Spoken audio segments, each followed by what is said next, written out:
Bismillah. Assalamualaikum warahmatullahi wabarakatuh.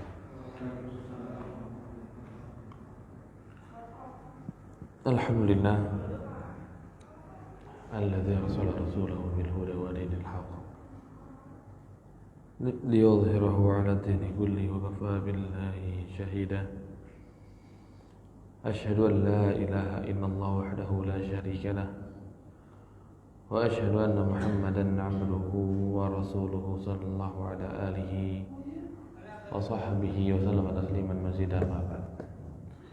Alhamdulillah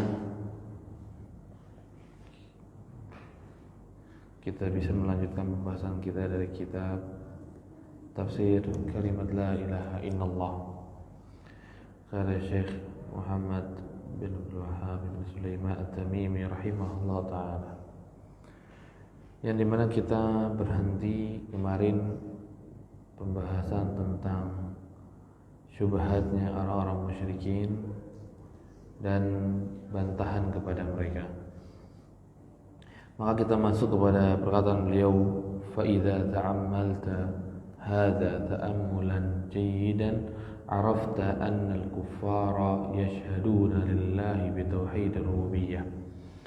Maka beliau rahimahullah ta'ala menyatakan, kalau seandainya engkau merenungkan dengan perenungan yang sangat baik, maka engkau akan mengetahui bahwasanya orang-orang kufar dulu, orang-orang musyrikin dahulu, mereka ini bersaksi kepada Allah Subhanahu wa ta'ala tentang tauhid rububiyah.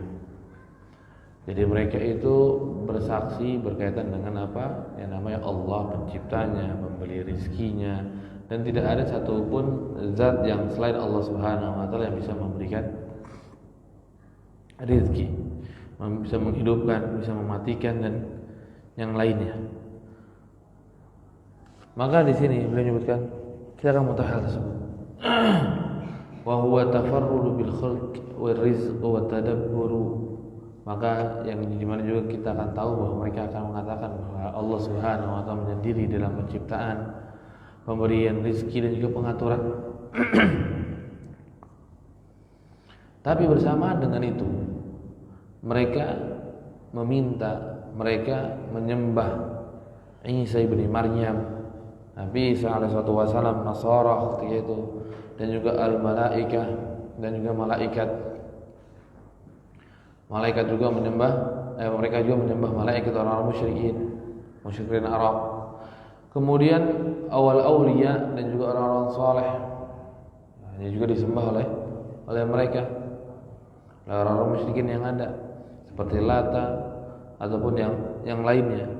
Yang dimana mereka ketika menyembah itu semua, menyembah orang saleh, menyembah malaikat, menyembah Nabi Isa alaihi wasallam, atau menyembah Uzair bagi orang-orang Yahudi yang ada di kota Madinah, yang dimana mereka itu memaksudkan wa yaksuduna annahum yuqarribunahum ilallahi wa yashfa'una 'indahu, yang dimana mereka juga memaksudkan menyembah mereka bukan karena mereka sosok Tuhan yang menciptakan yang begini dan begitu, enggak. Jadi mereka nyembah itu berhala, itu mereka nyembah orang saleh, mau nyembah malaikat, mau nyembah nabi, itu cuma hanya karena apa? Nanti para nabi, orang saleh ataupun yang lainnya yang mereka sembah ini akan mendekatkan dirinya kepada Allah, akan memberikan syafaat nanti di yaumul qiyamah karena dia orang suci, karena dia orang suci.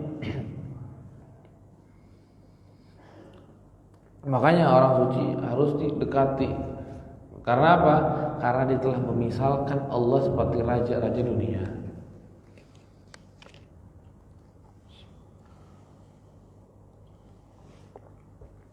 Kita kalau mau ketemu dengan raja di dunia pada hari ini nggak mungkin bisa langsung. Kita mau ketemu dengan Pak Prabowo, datang langsung ke istana, langsung ketemu, bisa? Nggak mungkin. Nggak mungkin itu bisa. Pasti ada proses untuk bisa sampai ke sana. Maka deketinlah pas pampresnya misalkan, dekatilah menterinya, dekatilah sekretarisnya dan hazan yang lain-lain. Untuk apa? Supaya mereka ini menyampaikan bahwa kita ingin bertemu dengan presiden. Jadi mereka itu memisalkan Allah seperti raja di dunia. Raja di dunia nggak bisa kita ketemu langsung, maka Allah pun nggak bisa ketemu langsung. Karena apa? Kita itu bukan siapa-siapa, bukan siapa. Maka untuk bisa mendapatkan nanti di akhirat kebaikan yaitu surga, maka caranya adalah dekatkan dengan orang yang dekat, supaya orang dekat ini akan menyampaikan bahwa kita ini adalah orang yang juga mau tobat misalkan, ataupun orang yang juga ingin masuk surga. Karena mereka misalkan dengan raja di dunia, tapi hal tersebut tidak berlaku kepada Allah Subhanahu wa taala. Hal tersebut tidak berlaku kepada Allah Subhanahu wa taala. Karena Allah Subhanahu wa taala perintahkan untuk kita wa'budullaha wa la tusyriku bihi syai'an. Menyembah hanya kepada Allah, beribadah hanya kepada Allah, dan tidak melakukan sedikit pun kesyirikan. Jadi perbedaan yang sangat mendasar dengan raja di dunia. Jangan kita misalkan Allah Subhanahu wa taala dengan raja di dunia. Yang butuh ketemunya butuh berapa lapis untuk menembusnya. Allah Subhanahu wa taala menyebutkan bahwa dirinya tidak butuh kesyirikan. Kalau langsung mau minta kepada Allah. Fa idza sa'alta fas'alillah wa idza ista'anta fasta'in billah.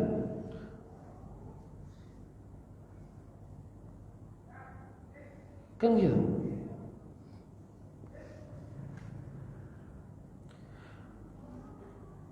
Wa idza sa'alaka ibadi anni fa inni qarib ujibu da'watad da'i idza da'an.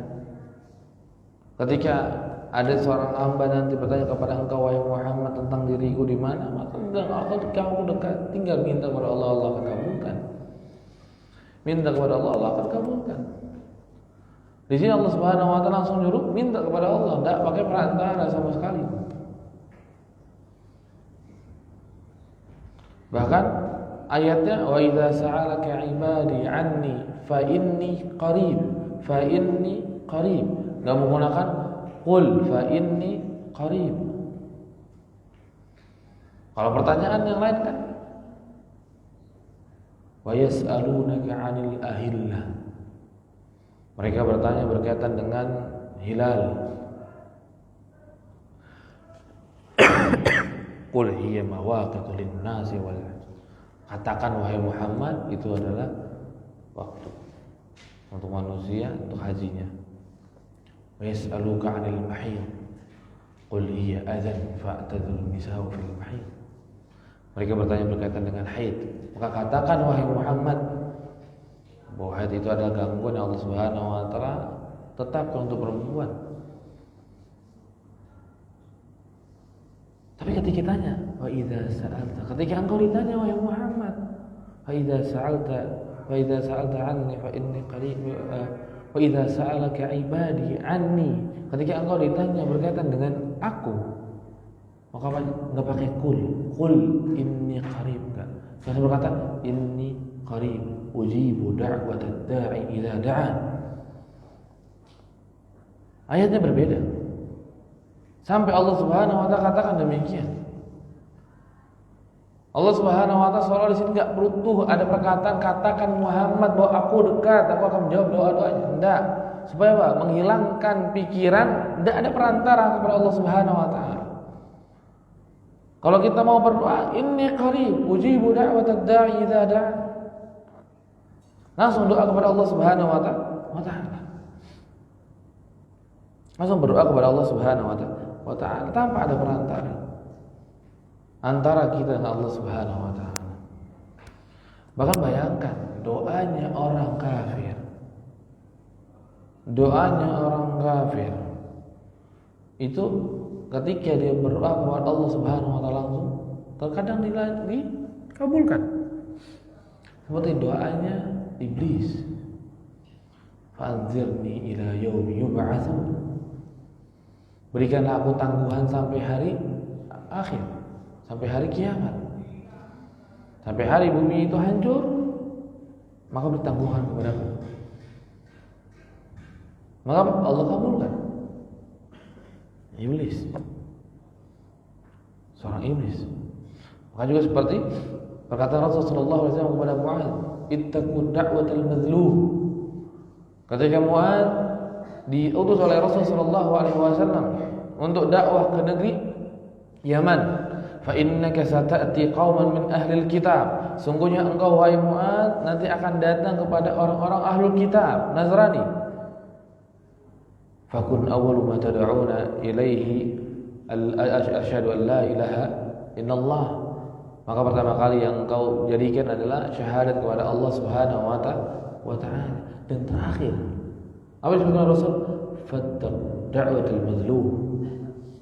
Takutlah kalian dengan doanya yang terzalimi. Orang terzalimi wahai Mu'adz. Yang dihadapi oleh Mu'adz muslim bukan ahlul kitab, tapi Rasulullah SAW apa? Katakan, takutlah engkau doa dari doa orang yang terzalimi. Fa innahu, karena apa? Karena doanya ma bainallahi wa bainahu hijab. Karena tidak ada hijab penghalang di antara doanya kepada Allah Subhanahu wa taala. Ketika orang kafir ini dizalimi oleh kita, kemudian dengan angkat tangan dia berdoa, maka Pak doanya mazlum ini mustajab. Kita bayangkan orang yang terzalimi saja mau orang kafir ketika dia doa kepada Allah, asalkan bukan minta permasalahan surga dan yang lainnya, karena itu ada syarat keimanan, maka itu bisa dikabulkan. Seperti iblis ini dikabulkan oleh Allah Subhanahu wa taala. Minta ditangguhkan hidupnya, ditangguhkan. Maka di sini mereka pun yang sudah kita tahu bagaimana keadaan mereka ketika mereka doa kepada Allah, itu pun bisa dikabulkan. Berarti apa? Pentingnya kita hanya berdoa kepada Allah Subhanahu wa taala. Pentingnya kita berdoa kepada Allah Subhanahu wa taala. Kenapa kok kita yang ngakunya muslim berdoa kita sama seperti mereka, kadang kepada Allah, kadang kepada selain Allah? Tapi kita muslim harus meninggalkan semua sesembahan selain kepada Allah Subhanahu wa taala. Harus meninggalkan semua sesembahan selain Allah Subhanahu wa taala. Maka pemberian syafaat dari orang yang kita sembah itu tidak mungkin. Pemberian syafaat dari orang yang disembah, maka itu tidak mungkin orang itu akan memberikan syafaat. Tidak mungkin dia orang itu memberikan syafaat. Tidak manfaat penyembahan kita kepadanya. Enggak manfaat penyembahan kita kepadanya, karena dia tidak akan mungkin bisa memberikan syafaat. Anggap yang disembah ini benar-benar orang saleh, atau Nabi Isa misalkan, atau Nabi Muhammad sallallahu alaihi wasallam, maka Nabi Muhammad tidak akan bisa memberikan syafaat kepada kita. Karena yang namanya mendapatkan syafaat harus dapat izin dan ridha dari Allah. Maka bagaimana bisa mendapatkan izin dan ridha dari Allah sedangkan kita dimurkai oleh Allah? Maka tidak akan mungkin dapat syafaat tersebut. Tidak mungkin akan mendapatkan syafaat tersebut. Ketika kita tahu bahwa syafaat itu tidak akan mungkin kita dapat, maka tidak perlu kita beribadah kepada selain Allah Subhanahu wa taala. Maka ibadah langsung kepada Allah. Minta kepada Allah, jangan minta kepada yang lain. Maka beliau menyebutkan, wa arafta anna minal kuffari khususan an-nasara. Beliau menyebutkan, ketika engkau sudah mengetahui sungguhnya orang-orang kafir, terkhusus orang-orang Nasara, minhum man ya'budullaha laila wan nahar. Di antara mereka ada yang menyembah Allah siang dan malam hari. Wa yazhad fid dunya, dan juga zuhud di dunia. Wa yatasaddaqa biha, dakhala alaihi minha mu'tazil fi sawmah anin nas wa ma'a hadha. Dia menyebutkan, kemudian dia bersedekah, kemudian dia memberikan kepada orang yang membutuhkan, kemudian dia menyendiri di tempat ibadahnya, enggak keluar dari tempat ibadahnya karena dia ingin menyembah Allah Subhanahu wa taala secara sendiri. dan menunjukkan wa ma'ahada, dan dengan hal itu kafirun aduwallah, tetap dikatakan dia kafir dan musuh Allah Subhanahu wa taala. Kenapa? Karena i'tiqadnya, bisabab i'tiqadihi, dengan sebab apa? Keyakinannya. Keyakinan i'tiqadihi fi Isa aw ghairihi min al-awliya yad'uuhu wa yadhbahu lahu wa yanzuru lahu. Yang sebab keyakinan dia yang dimana berkaitan dengan Nabi Isa alaihissalatu wassalam, berkaitan juga dengan para orang-orang soleh yang lainnya, dan juga mereka menyembelih atas nama Nabi Isa, kemudian mereka nazar atas nama Nabi Isa, maka hal ini menggugurkan mereka dari ibadah yang sudah dilakukan siang dan malam, dan menyendirinya mereka untuk beribadah. Semuanya gugur karena keyakinan dia berkaitan tentang Nabi Isa, berkaitan dengan Nabi Isa. Kemudian tabayyana laka kaifa sifatul Islam, maka dengan demikian kalian akan mengetahui bagaimana tentang sifat Islam. Yang kita tidak boleh menyembah kepada selain Allah Subhanahu wa taala. Ma'amatahi la ilaha illallah, maknanya la ma'budu bihaqqin illallah. Dan itu kalau kita tidak, dari perkataan beliau tadi menggambarkan berkaitan dengan orang Nasara yang beribadah. Tapi kita bayangkan Allah Subhanahu wa taala pun mengibaratkan tentang Rasulullah sallallahu alaihi wasallam. Tentang Rasulullah sallallahu alaihi wasallam. Dengan ayat yang sangat tegas, la in asyrakta la yahbatanna 'amalu. Kalau seandainya engkau melakukan sebuah kesyirikan, gugur amalmu. Nabi Muhammad SAW katakan, kalau seandainya Nabi Muhammad melakukan kesyirikan, Nabi Muhammad pun sendiri gugur amalnya. Ini enggak perlu lagi misalkan selain dari Nabi dan Rasul melakukan kesyirikan, kan gugur semua amal. Tapi alhamdulillah para Nabi dan para Rasul ma'asum dari kesyirikan. Tapi digambarkan kalau seandainya terjadi, itu pun enggak dimaafkan. Itu pun nggak dimaaf. Oh, karena Nabi dan Rasul nggak apa-apa sekali-sekali melakukan kesyirikan. Nggak boleh. Oh, karena dia derajatnya tinggi, sekali-sekali lah boleh. Tidak. Yang namanya uluhiyah hanya milik Allah. Yang namanya ibadah hanya milik Allah Subhanahu wa taala. Maka sampai Rasulullah SAW digambarkan demikian. Makanya Rasulullah SAW marah ketika ada seorang yang mengatakan bahwa dirinya mengetahui ilmu gaib. Rasulullah SAW menegur seseorang yang mengatakan Masya Allah wa Masya Allah wa syi'ta, sesuai dengan kehendak Allah dan kehendakmu. Rasul tegur, Qul Masya Allah summa syi'ta, katakanlah sesuai dengan kehendak Allah kemudian dengan kehendakmu, supaya tidak disamakan antara Allah Subhanahu wa taala dengan Rasulullah SAW, untuk mencegah kesyirikan. Maka kalau kita tahu begitu besarnya perkara kesyirikan jika dilakukan oleh seorang hamba, masa kita masih menginginkan itu terjadi, itu kita lakukan? Maka beliau menyebutkan tabayyana laka kaifa sifatul Islam alladhi da'a ilaihi nabiyyuka sallallahu alaihi wasallam wa tubayyinu laka anna katsiran minan nasi anhu bima'zilin wa tabayyana laka ma'na qawlihi sallallahu alaihi wasallam bada'al islamu ghariban wa sayaudu ghariban kama bada'.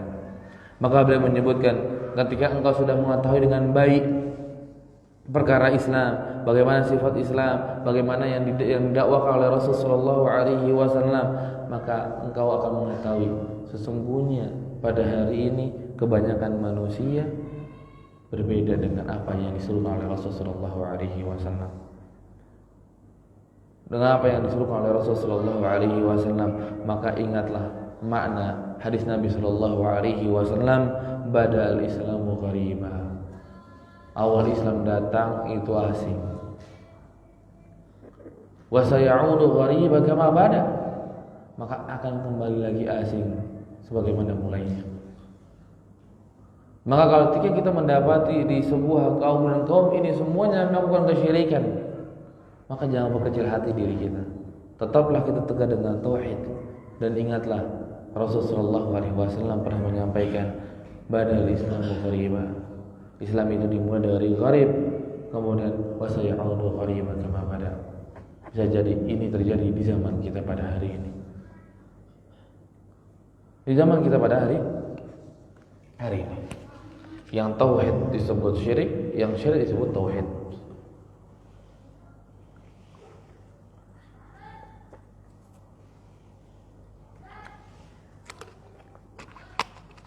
Terjadi dengan kita pada hari ini. Maka kita sabar. Yang penting kita tidak menyembah kepada selain Allah Subhanahu wa taala. Enggak nyembah ke siapapun. Enggak nyembah ke orang saleh, tidak nyembah ke patung, ke pohon ataupun ke alam. Tapi kita hanya menyembah kepada Allah Subhanahu wa taala saja dan tidak menyembah kepada selain Allah Subhanahu wa taala. Kemudian beliau melanjutkan, Fallaha Allah. Fallaha Allah. Ya ikhwani, tamassaku bi asli dinikum. Maka beliau menyebutkan, demi Allah, atau Allah ya Allah, wahai saudaraku, berpegang teguhlah kalian dengan asal agama kalian. Awalu wa akhiru. Awalnya ataupun akhir. Awalnya maksudnya apa? Tauhid. Sebagaimana Muadz bin Jabal radhiyallahu anhu tadi dikatakan, fa innaka sata'ti qauman min ahli alkitab fakun awwalu ma tad'u ilaihi. Maka jadikanlah yang pertama kali engkau seru kepada ahlul kitab itu adalah la ilaha illallah. Maka awwaluhu maksudnya tauhid. Wa akhiruhu man kana akhiru kalamihi la ilaha illallah dakhala al-jannah. Maka akhir kalamnya juga tauhid. Maka maksudnya bagaimana beliau menyebutkan sini? Maka tamassuk bi asli dinikum. Kita berpegang teguhlah dengan agama kita di awalnya dan juga di akhirnya. Di awal kita mengenal Islam, maka kita pegang dengan tauhid dan sampai kita wafat juga di atas tauhid. Jangan terputus dari memegang tauhid ketika kita masih hidup, di masa hidup kita pada dunia ini. Kemudian syahadat wa assasahu wa ra'sahu syahadatu an la ilaha illallah. Itu syahadat kepada Allah wa Allah Subhanahu wa taala la ma'budu bihaqqin illallah wa wa'rifuhu ma'naha, dan juga ketahuilah maknanya. Dari maknanya la ma'budu bihaqqin illallah, tidak ada yang berhak disembah kecuali Allah Subhanahu wa taala. Wa hibbuha, dan cintailah la ilaha illallah. Cintailah la ilaha illallah, cintailah syahadat kepada Allah Subhanahu wa taala. Wa hibbu ahlaha, dan cintailah para pengikutnya. Mengikut la ilaha illallah. Cintai. Kita dengan orang lain ketika dia itu bertauhid dengan baik, mengucapkan la ilaha illallah, maka kita cintai dia. Walaupun dia mungkin melaksanakan beberapa kesalahan maksiat, tapi ketika dia bertauhid kepada Allah dan tidak membatalkan tauhidnya, cintai dia. Di batas apa yang dia cinta kepada Allah Subhanahu wa taala. Ketika maksiatnya mungkin kita tegur. Ketika dia melakukan maksiat kita ingatkan. Tapi jangan sampai kita memusuhi ahli tauhid secara mutlak. Tidak boleh. Ahli tauhid harus dicintai. Makanya ketika ada seorang sahabat Nabi Shallallahu Alaihi Wasallam yang dituduh oleh orang lain dia adalah zindiq atau dia munafik, maka dipanggil. Karena cuma masuk ke batas karena duduk dengan orang musyrikin atau orang Yahudi. Maka beliau dipanggil oleh Rasulullah SAW. Dan ditanya berkaitan dengan la ilaha illallah, tasyhadu an la ilaha illallah, atuhibbullaha wa rasulah. Apakah kau mencintai Allah dan Rasulnya? Maka jawabannya na'am. Iya. Maka apa? Rasulullah SAW menyebutkan dia seorang muslim. Berhenti kalian dari mengatakan dia seorang munafik.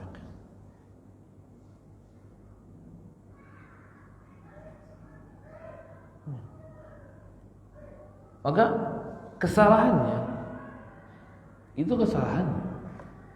Mungkin kita nggak suka di kesalahannya itu, tapi tidak boleh kita benci dia. Kenapa? Dia ahlu tauhid. Maka lihat bagaimana Aisyah radhiyallahu anha menyontohkan dengan contoh yang sangat besar. Ketika terjadi hadisul ifk, ketika Aisyah dituduh berzina, maka ada seorang di antara mereka yang termasuk ahli Badar yang menyebarkan berita bahwa Aisyah berzina. Seorang ahli Badar, seorang yang ikut perang Badar, kalau nggak salah namanya Mistah. Maka orang ini ketika lewat di hadapan Aisyah, dan ketika itu Aisyah sedang bersama dengan ibunya orang yang lewat tadi Ahlul Badar ini, maka ibunya langsung berkata apa? Mencela dan mencaci anaknya sendiri di depan Aisyah. Maka langsung berkata Aisyah, la tasubbuh, jangan kau cela. Fa innahu min ahli Badar. Jangan dicela dia, sungguhnya dia termasuk dari ahli Badar.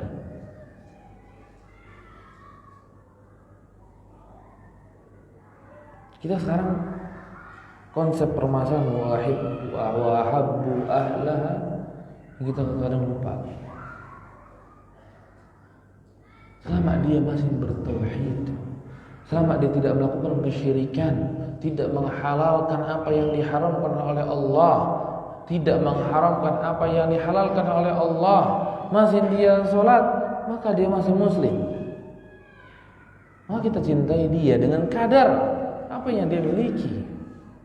Gak boleh kita menolak dia dengan cara yang membabi buta. Nah, kesalahan yang dilakukan, kesalahan dia, kita akan benci dari kesalahan yang disalahkan. Tidak boleh antum melakukan ini, tidak boleh antum melakukan itu. Tapi apakah jadikan kita itu membenci dia keseluruhan? Maka jawabannya tidak. Maka jawabannya tidak, karena dia termasuk dari ahli tauhid, termasuk dari ahli tauhid.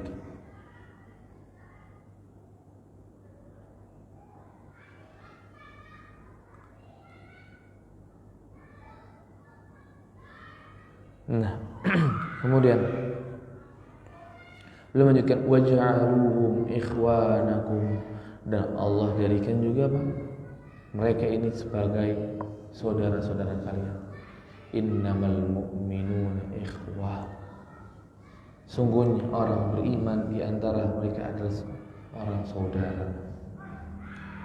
Maka ketika terjadi perselisihan di antara kaum muslimin, maka Allah Subhanahu wa ta'ala menyebutkan apa? Fa aslihu baina ikhwaikum, perbaikilah di antara kedua saudara kalian. Ketika ada taifah dengan taifah yang lain saling menyerang, maka apa? Damaikan dua saudara kalian ini. Terjadi antara Ali dengan Muawiyah, Ali dengan Talha, dengan Zubair, maka dua-duanya itu semuanya itu saling saudara. Nggak boleh kita celah, oh karena kita membela Ali kita tolak Zubair, Talha. Bukan kita kafirkan mereka, enggak. Mereka muslim, mereka sahabat, mereka mulia. Makanya Ali bin Abi Thalib radhiyallahu anhu itu bahkan mengkisos seseorang yang seorang yang membunuh Talha ketika di perang Siffin. Disangkanya ketika dia membunuh Talha itu akan mendapatkan pendekatan di sisi Ali bin Abi Thalib. Maka dia datang dengan bangga, saya telah membunuh pemimpin musuh.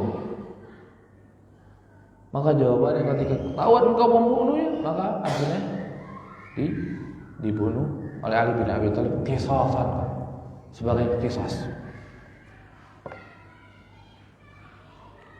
Tolha, engkau berani untuk bunuh?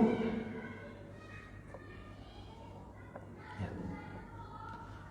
Maka ini yang penting kita ketahui, bahwa Allah sudah jadikan mereka sesama ahli tauhid sebagai saudara.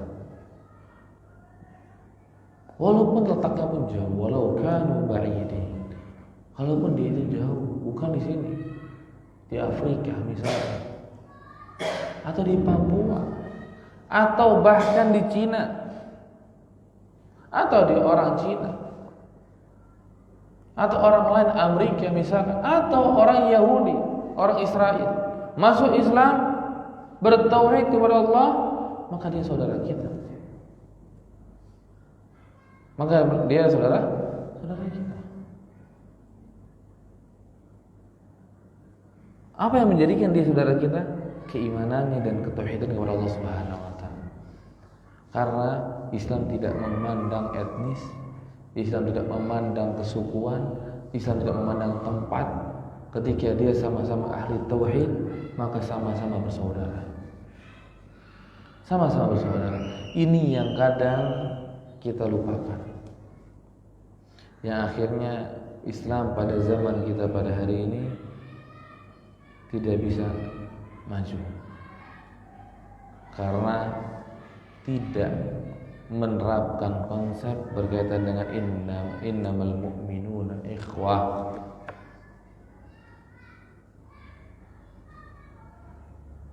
Gak bisa menerapkan konsep yang akhirnya saling berperang, atau akhirnya ketika ada muslim yang lain sedang kesusahan, kita tidak bantu, kita tidak bantu, beralasanlah dia bukan bagian dari yayasan ini, bukan bagian dari organisasi ini, bukan bagian dari ini, bukan bagian dari itu, maka saya tidak akan bantu.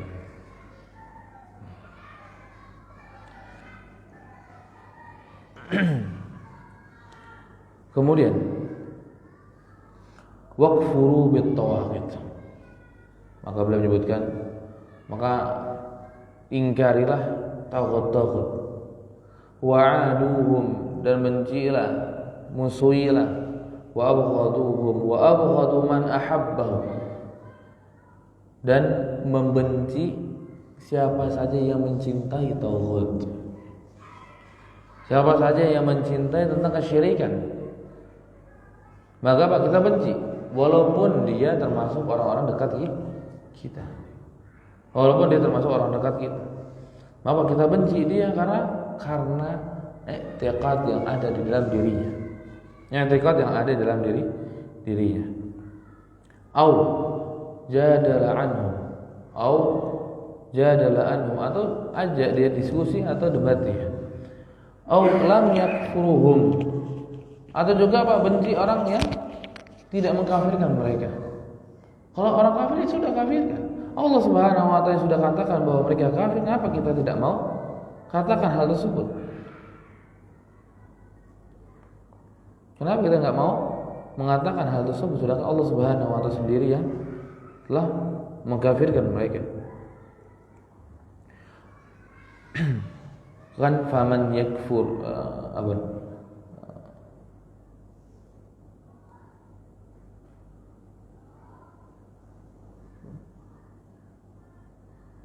وقد كفر الذين قالوا إن الله ثالث ثلاثة. Allah Subhanahu wa taala sudah katakan sungguh telah kafir orang yang mengatakan Allah Subhanahu wa taala tiga atau trinitas itu. Allah Subhanahu wa taala sudah katakan mereka sendiri kafir. Kenapa kita tidak mau mengkafirkan mereka? Tidak mau mengkafirkan mereka. Apakah kita lebih suci dari Allah? Apakah kita lebih baik dari Allah Subhanahu wa taala? Kemudian kita tidak mau mengkafirkan mereka dengan hak alasan misalkan hak asasi manusia ataupun hal yang lainnya. Tidak, Allah saja yang jauh lebih mulia daripada kita, Allah yang jauh lebih lemah lembut daripada kita, apa tetap mengatakan kafir bagi mereka. Kafir bagi mereka. Kenapa kita bisa tidak mau mengkafirkan mereka? Sedangkan Allah Subhanahu wa taala sendiri yang mengkafirkan mereka. Kemudian au qala ma alayya minhum, atau orang yang berkata bahwa tidak ada sesuatu bagi saya kepadanya. Jadi saya ini ngikuti Rasul, saya menyembah kepada Rasul, maka ketika dia menyembah kepada selain Allah, bukan urusan saya udah. Tidak masalah, terserah dia. Bukan urusan saya. Dia melakukan ya terserah, silakan aja. Silakan aja. Atau seperti perkataan ana attabi'un nabi sallallahu alaihi wasallam wa huwa 'ala al-haqqi lakinna la ata'arradu lata wal uzza. Aku mengikuti Rasul sallallahu alaihi wasallam di atas kebenaran, tapi aku tidak menolak Lata dan Uzza. Enggak menolak kesyirikan. Maka ini juga perkara yang berbahaya bagi diri kita. Yang namanya kesyirikan ya kita katakan itu syirik. Bukan kita katakan enggak apa-apa, enggak boleh. Cuma sedikit. Cuma kecil, enggak apa-apa. Sekali-sekali, enggak. Bayangkan Rasulullah SAW pernah mengabarkan ada dari Bani Israel yang masuk surga karena dzubab, dakhala jannah bidzubab wa dakhala nar. Dia masuk surga karena lalat atau dia masuk neraka lalat. Enggak ada gunanya. Yang dimana digambarkan oleh Rasulullah SAW ketika ada sebuah kaum yang dimana kalau ada orang yang mau melewati kaum itu harus menyembelih. Maka lewatlah orang pertama, qarrib, menyembelihlah. Qarrib walau bidzubab, menyembelihlah walaupun cuma hanya lalat. Maka orang pertama berkata, tidak ada yang bisa aku sembelih selain Allah Subhanahu wa taala. Maka dia dibunuh. Kemudian dia masuk surga. Dan dia masuk surga karena dzubab. Dan ada yang kedua, ketika dikatakan qarrib, menyembelihlah. Jawabannya ma ajidu syai'an uqarribu. Jawabannya, aku enggak punya sesuatu yang bisa aku sembelih. Maka ketika mereka tersebut, walau bidzubab. Sudah, kalau gitu walaupun cuma lalat. Maka akhirnya dia ambil alat, kemudian dia sembelih untuk berhala yang dimiliki oleh kaum itu. Maka Rasul menyebutkan dia masuk neraka karena lalat. Ya mungkin kita jijik pada hari ini dengan lalat. Ya mungkin kita pada hari ini menjauh dari lalat. Bayangkan cuman hanya gara-gara lalat orang ini masuk neraka. Karena apa? Karena dia memberikan sesembahan kepada selain Allah Subhanahu wa taala walaupun bentuknya sangat kecil. Yang dilihat bukan cuma bentuknya, tapi yang dilihat adalah ibadahnya. Dia memberikan ibadah penyembelihan ini kepada selain Allah Subhanahu wa taala. Maka walaupun itu kecil, maka jangan enggak apa-apa. Enggak masalah, enggak apa-apa lah kecil doang. Maka tidak demikian. Maka enggak ada perkataan ma alayya minhum, enggak ada. Aku mengikuti Islam, kalau dia mengikuti Lata, biarin kesalahan. Enggak ditolak, enggak dikatakan bahwa itu kesalahan. Auqat, atau ada orang yang berkata, ma kallafanillahu bihim. Allah tidak bebani kepada aku tentang mereka. Maksudnya apa? Enggak mau dakwah. Dia nggak mau dakwah, dia nggak mau negur, dia nggak mau melakukan mau menjelaskan bahwa ini kesalahan. Saya nggak punya beban itu kok. Aku nggak punya beban tersebut. Maka ini sebuah kesalahan. Maka kemudian beliau melanjutkan, faqad kadzdzaba ala hadza 'ala Allah waftara faqad kallafahu Allah bihim waftarada 'alaihi al-kufr bihim wal bara'atu minhum walau kanu ikhwanahu wa auladahum.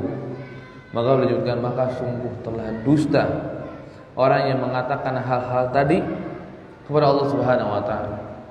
Sungguh mereka telah diberikan beban itu kepada mereka, dan bahkan Allah Subhanahu wa taala wajibkan bagi mereka untuk menjelaskan itu kepada orang kafir. Wajib bagi kita untuk menjelaskan itu kepada orang kafir, dan bahkan wal bara'atu minhum, dan juga berlepas diri dari hal-hal itu. Walau kan ikhwanahu, walaupun dia ini orang tadi adalah orang dekat kita, saudara kita, atau anak kita, atau anak kita. Jadi beban untuk menyampaikan dakwah tauhid ini bukan bebannya hanya seorang dai, enggak. Tapi beban untuk menyampaikan tauhid ini semuanya. Karena kita diperintahkan untuk menyembahnya kepada Allah. Wa ma khalaqtul jinna wal insa illa liya'budun.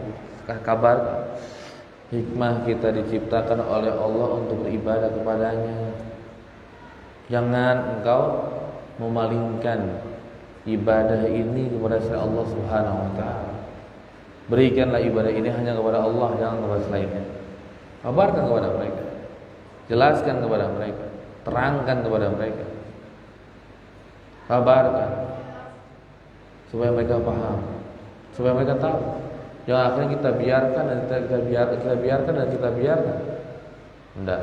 Tapi kita dakwah, sampaikan Islam, sampaikan bagaimana tauhid kepada mereka.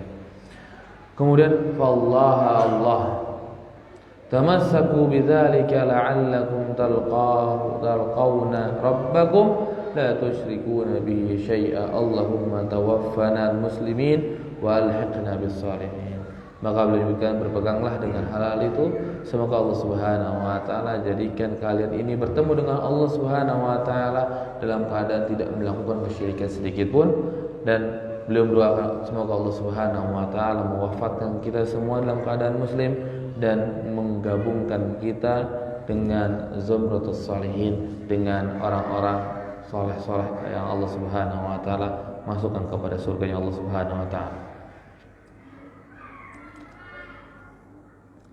Kemudian beliau melanjutkan, wa nakhtatim al-kalamu bi ayati dzakarahallahu fi kitabih.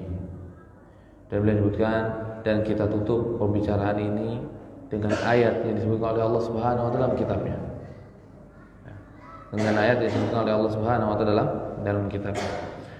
Tubayyinu laka anna kufral musyrikin min ahli zamanina a'zam kufran min alladhina qatalahum Rasulullah sallallahu alaihi wasallam.